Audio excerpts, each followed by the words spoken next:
கர்த்தருடைய பரிசுத்தமான நாமம் மகிமைப்படுவதாக.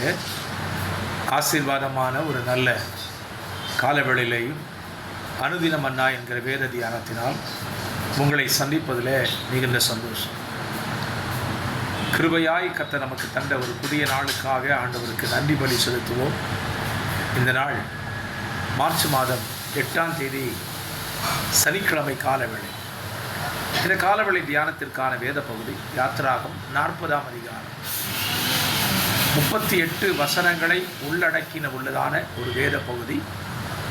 இந்த அதிகாரம் முடியும் பொழுது தேவனுடைய மகிமை ஆசரிப்பு கூடாரத்தை நிரப்பிற்று என்கிற ஒரு வார்த்தையை படிக்கலாம். ஆசரிப்பு கூடாரத்தை மனிதர்கள், ஞானம் இருதயம் உள்ளவர்கள், பலவிதமான நபர்களால் ஆசரிப்பு கூடாரம் கட்டப்படுகிறது.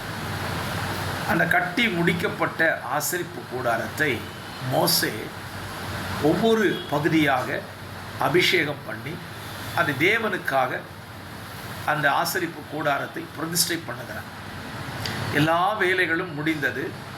ஆசரிப்பு கூடம் பிரதிஷ்டை பண்ணப்பட்ட அந்த நாளிலே 34ஆம் வசனம் சொல்லுகிறது, ஒரு மேகம் ஆசரிப்பு கூடாரத்தை மூடிட்டு கர்த்தருடைய மகிமை வாசஸ்தலத்தை நிரப்பிட்டார். அப்படியானால் நாம் செய்கிற காரியங்கள் எதுவாக இருந்தாலும் சரி, அதன் மேலே தேவனுடைய மகிமை பிரசன்னம் காணப்பட வேண்டும். நாம் செய்கிற காரியங்களிலே நம்முடைய மகிமையோ நம்முடைய பிரஸ்தாபமோ அங்கே ஒன்றுமே இருக்கக்கூடாது. ஆசரிப்பு கூடாரத்தை கட்டி முடித்துவிட்டு மோசே இப்படி சொல்லவில்லை, நேபுகாத்நேச்சாரை போல நான் என் கைகளின் சாமர்த்தியத்தினால் இதையெல்லாம் செய்தேன் என்று சொல்லவில்லை. நேபுகாத்நேச்சார் தொங்கு தோட்டத்தை உருவாக்கினார், நல்லது. ஆனால் அதன் முடிவிலே தேவ மகிமை அதன் மேல் இறங்கி தங்கியிருந்தால் அது பெரிய ஆசீர்வாதம் தானே. இந்த காலவெளியினுடைய வார்த்தையை கேட்கிற அருமையான கர்த்தருடைய பிள்ளைகளே, உங்கள் வாழ்க்கையில் நீங்கள் எதை வேண்டுமானாலும் செய்யுங்கள். தொழில் செய்யுங்கள், வியாபாரம் செய்யுங்கள், உங்கள் கைகளின் பிரயாசத்தை செய்யுங்கள். ஆனால் ஒன்று கேளுங்க, ஆண்டவரே நான் செய்கிற எல்லாவற்றிலேயும் உங்கள் பிரசன்னம் நிறைவாய் தங்கியிருக்க வேண்டும் என்று கேளுங்கள். அதுதான் நம்முடைய வாழ்க்கையில் நாம் செய்கிற பிரயாசத்தின் மிகப்பெரிய ஆசீர்வாதம். ஆமென். ஸ்தோத்திரம். ஊழியர்களாக இருக்கிற நாம், ஊழியம் செய்கிறவர்களாகிய நீங்கள் ஆராதனை நடத்துங்கள், பாடலை பாடுங்கள், பிரசங்கம் பண்ணுங்கள், எல்லாம் செய்யுங்க. ஆனால் தேவ மகிமை அதன் மேலே தங்கணும் அப்படின்னு சொல்லி நீங்கள் கேளுங்க. அதுதான் உங்களுக்கு ஆசீர்வாதமாக இருக்கும். இந்த காலவெளியில் இந்த நல்ல சிந்தையோடு இந்த நாளை துவங்குங்கள்.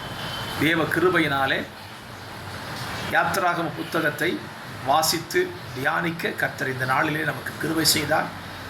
நாளை தினத்திலிருந்து மறுநாளிலிருந்து லேவியராகம புஸ்தகத்தை நாம் தியானிக்கப் போகிறோம். கர்த்தருடைய கரம் தொடர்ந்து நம்மை தியானத்துக்குள்ளே கொண்டு செல்லட்டும் என்று சொல்லி வாழ்த்துகிறேன். ஜெபிக்கலாம். பரிசுத்தமுள்ள நல்ல பிதாவே, இந்த காலவெளியில் தியானிக்கின்ற வசனத்தின்படி ஆண்டவரே உண்மையாகவே ஸ்தோத்திரம். நாங்கள் ஆண்டவரே ஸ்தோத்திரம் ஐயா, செய்கிற பிரயாசப்படுகிற எல்லா காரியத்திலையும் உங்கள் பிரசன்னம் உங்கள் மகிமை தங்கணும்னு சொல்லி நாங்கள் கேட்டுக்கொள்கிறோம். அதுதான் எங்கள் வாழ்க்கையின் ஆசீர்வாதம். கர்த்தர் எப்படி எங்கள் வாழ்க்கையின் காரியங்களில் உங்கள் பிரசன்னத்தை உங்கள் மகிமையை தந்து ஆசீர்வதிக்கும்படியாய் ஜெபிக்கிறேன். வார்த்தையை கேட்கிற பிள்ளைகள் வாழ்க்கையில் அப்படியே நடக்கட்டும். இயேசுவின் நாமத்தை ஜெபிக்கிறேன் நல்ல பிதாவே. ஆமென். ஆமென். God bless you.